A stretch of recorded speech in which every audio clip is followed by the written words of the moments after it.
Point দেওয়া আছে তার ইকুয়েশন, এখানে তোমাকে ডিরেকশন রেশিও দেওয়া নেই, তার ইকুয়েশনটা কী হবে দেখো। অ্যাকচুয়ালি এই পয়েন্টটা x1 y1 z1 আর এই পয়েন্টটা x2 y2 z2, এই পয়েন্টটা। তাহলে এই দুটো পয়েন্ট দিয়ে পাস করলে এই ভেক্টর লাইনের ইকুয়েশনটা কী হবে। আমি প্রথমে কি করব, এর ডিরেকশন রেশিও আমরা বের করে নেব। তাহলে এই লাইনটার ডিরেকশন রেশিও কী হবে তোমরা আগে জানো, দুটো পয়েন্টকে মাইনাস করলে আমরা ডিরেকশন রেশিও পাই। মানে a ইকাল টু এখানে কি x2 minus x1, b equals to y2 minus y1 আর z equals to c2 minus c1। কেউ যদি যে তোমার জেড না, লাস্টেরটা সি ইকালস টু কী হবে, z2 minus z1, z2 minus z1। তো এই ক্ষেত্রে সবাইকে বলি যে কেউ যদি x1 মাইনাস x2 করো তখন তাকে এটা y1 মাইনাস y2, তাকে z1 মাইনাস z2 নিতে হবে। এইবার তাহলে স্ট্রেট লাইনটার ইকুয়েশন কি দাঁড়াবে, কার্টেশিয়ান ফর্মে তার ইকুয়েশন দাঁড়াবে দেখো x মাইনাস x1। দেখো তুমি পয়েন্টটা এই পয়েন্টও নিতে পারো, কেউ এই পয়েন্টও নিতে পারো, দুটো নিলে ইকুয়েশন কিন্তু চলে আসবে, দুটো কিন্তু সেমই আসবে, ইকুয়েশন সেম লাইনেরই ইকুয়েশন আসবে।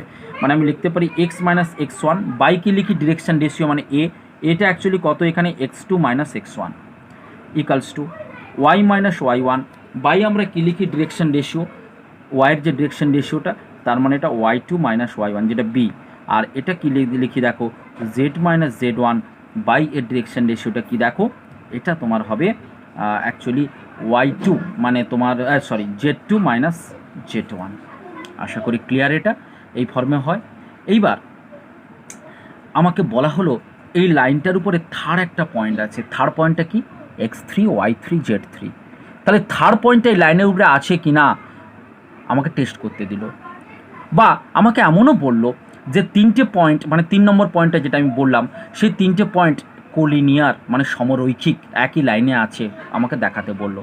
দেখো তাহলে আমি কি করব, থার্ড পয়েন্ট যেটা মানে x3 y3 z3 তাকে আমরা এই ইকুয়েশনে বসাবো, এখানে x3 এখানে y3 এখানে z3 বসিয়ে যদি দেখি আমরা এই তিনটে রেশিও ইকুয়াল হয়ে যাচ্ছে তাহলে অবশ্যই থার্ড পয়েন্টটা এই লাইনকে স্যাটিসফাই করছে, মানে তৃতীয় বিন্দুটা তাহলে কোলিনিয়ার হবে, সমরৈখিক হবে, একই সরলরেখায় থাকবে।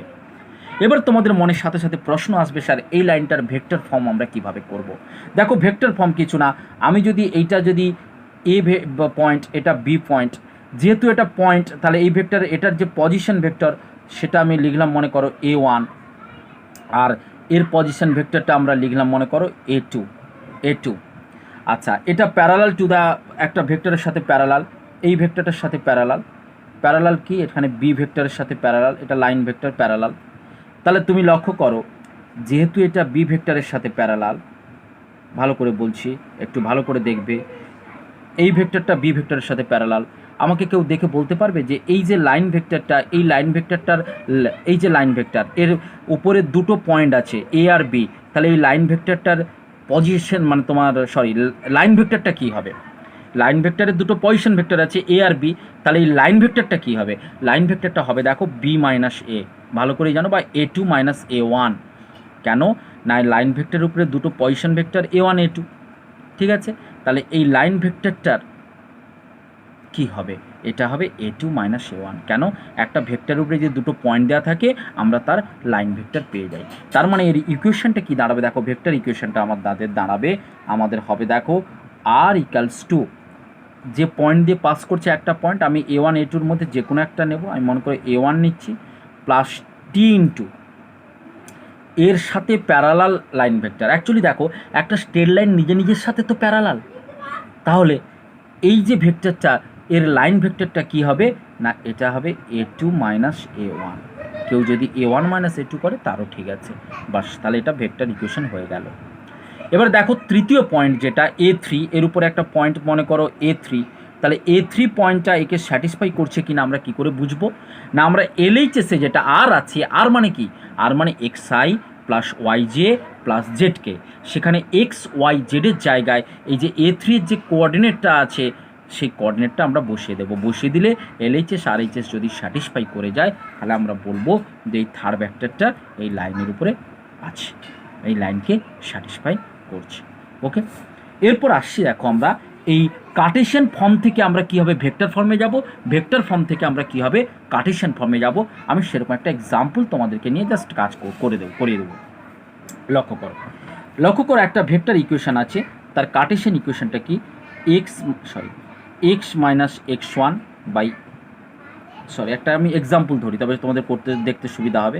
মনে করো এক্স মাইনাস টু বাই আছে 5, ওয়াই মাইনাস 3 বাই আছে 7, আর আছে একো জেড প্লাস 1 বাই আছে -2। এটা কি আছে, এটা কার্টেশিয়ান ফর্মে আছে।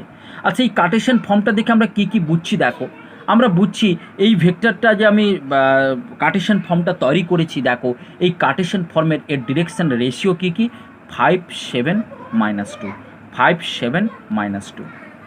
আর এই ভেক্টরটা এই লাইন ভেক্টরটা কোন পয়েন্ট দিয়ে পাস করছে না, পয়েন্টটা কি ধরি আমরা x1 y1 z1, তার মানে 2, 3, -1 এখানে হবে। কেন, এটা -z1 ছিল, সেই কারণে এটা -1 হবে। এই পয়েন্ট দিয়ে পাস করছে, তার ডিরেকশন রেশিও 5 7 -2। এইবার যে ব্যাপারটা আসবে যে এইটার ভেক্টর ফর্ম আমরা কিভাবে বের করব। দেখো আমি এইটা ইকুয়ালস টু কী করছি, টি ধরে নেব, টি। এবার প্রথম রিলেশনটা নেবে তুমি, সেখান থেকে এক্সের ভ্যালু ফাইন্ড করো, তাহলে এক্স ইকাল টু হবে দেখবে 5t + 2। সেকেন্ড রিলেশনটা ইকুয়াল টু টি ধরো, তাহলে Y equals to 7t + 3। Z equals to তুমি মানে লাস্ট পার্টটা ইকাল টু টি ধরবে, তাহলে Z equals to -t -1। Okay, এইবার দেখো তাহলে ইকুয়েশনটা কি দাঁড়াবে, ইকুয়েশনটা ভেক্টর ইকুয়েশন কি হবে না, ভেক্টর ইকুয়েশন দেখো আর ইকালস টু আমরা কি জানি, xi plus yj plus zk। এইবার তুমি xy z এর ভ্যালুটা বসিয়ে দাও, তাহলে কি হবে না 5t + 2 into i plus 7t + 3 into j plus দেখো -2t -1 ইন্টু k। এইবার আমরা কি করব, যেগুলো টি ছাড়া টার্ম তাদেরকে একসাথে কালেক্ট করব। তার মানে কি আছে, এখন 2 ইন্টু i 2i, তারপর 3 ইন্টু j 3j, তারপর কি হবে এটা -1 ইন্টু k মানে k, প্লাস টি টার্মগুলোকে আমি কমন নিয়ে একসাথে কালেক্ট করব, টিটা কমন নিয়ে, তাহলে কি হবে দেখো 5i প্লাস 7j -2k। তাহলে বুঝতে পারলে, তাহলে এটা কি হলো আমাদের কার্টেশিয়ান ইকুয়েশন থেকে ভেক্টর ইকুয়েশন। এবার আমি তোমাকে শেখাবো ভেক্টর ইকুয়েশন থেকে কীভাবে কার্টেশিয়ান ইকুয়েশনে যাব। সাপোজ একটা এক্সাম্পল আমি তোমাকে দিচ্ছি, এক্সাম্পলটা দেখো, আর ইকালস টু ভেক্টর ইকুয়েশনে কি আছে, আর ইকালস টু যে 7i - 2j + 3k হয়েছে। আর কি আছে, আর আছে টি ইন্টু এটা মনে করো আছে 5i - j প্লাস কে, এইটা আছে। তাহলে এটাকে আমি কি লিখতে চাইছি, আমি লিখতে চাইছি এর হচ্ছে কার্টেশিয়ান ফর্ম। এটা ভেক্টর ফর্ম আছে, স্ট্রেট লাইনের কার্টেশিয়ান ফর্ম। আমি কি করব দেখো, আমি আরটাকে ভেঙে দেব xi plus yj plus zk equals to, এখানে কি করব আইগুলোকে একসাথে নিয়ে নেব, তাহলে কি হবে দেখো 7 প্লাস 5t ইন্টু i, তারপর হবে 2 মাইনাস টি ইন্টু জে প্লাস হবে 3 প্লাস টি ইন্টু কে। এবার বোথ সাইডে আমি আই জে কে এর কম্পোনেন্টগুলো কম্পেয়ার করব, তাহলে কি হবে X equals to 7 plus 5t, Y equals to 2 minus T, আর জেড ইকালস টু হবে 3 প্লাস টি। এইবার দেখো এখান থেকে যদি আমি টির ভ্যালু বের করি, তাহলে টি কত হবে x - 7/5। এখানে টি কত হবে দেখো, অ্যাকচুয়ালি হবে 2 - y হবে টি, আর এইখানটায় টি কত হবে দেখো, টি ইকালস টু হবে আমাদের z - 3। এইবার নেক্সট আমি কি করছি দেখো, আমি সমস্ত টিগুলোকে ইকুয়াল করে দেব, তার মানে তাহলে কার্টেশিয়ান ইকুয়েশন কি দাঁড়াবে দেখো, x - 7/5 equals to 2 - y by actually কিছু নেই মানে 1, আর এখানে টিটা কত z - 3 বাই কিছু নেই মানে 1। এইবার আমি যদি তোমাকে প্রশ্ন করি, আচ্ছা বলো তো এই লাইনটা কোন পয়েন্ট দিয়ে পাস করছে বা এর ডিরেকশন রেশিওটা কি, তোমরা কিন্তু ডিরেকশন রেশিও যদি 5 1 1 1 বলো তাহলে ভুল হচ্ছে। কেন না, ইকুয়েশনটা কার্টেশিয়ান ফর্মে এখনও স্ট্যান্ডার্ড ফর্মে আমি আনিনি।